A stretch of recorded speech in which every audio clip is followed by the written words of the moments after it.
did you even realize you could turn your house into a rental? What made you think that was a good idea? Because most people don't even think about that. So, I mean, we weren't initially thinking about it. We kind of stumbled on it on accident. Yeah, so like I said, I deployed 2009 to 2010. I was in Iraq, and then came back, and 4 months later, I was married, and we closed on our first house in 2010. Like 3 days after the wedding, we closed.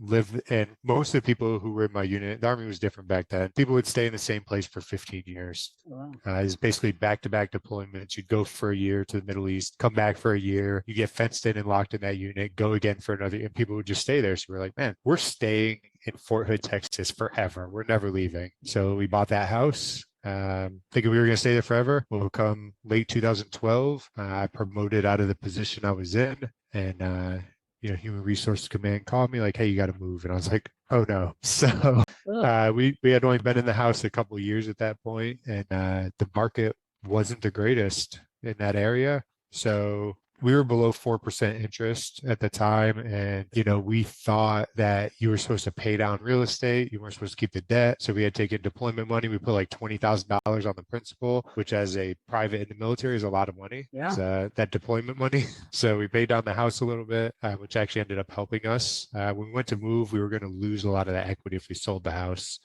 So we talked to some people. We ended up renting it out. Before we left, we did it was a VA loan, and we did a interest rate reduction refinance loan on it to drop the monthly payment. So when we left, the monthly payment was just over $500 a month. Is a $97,000 house. We refinanced, I think, 77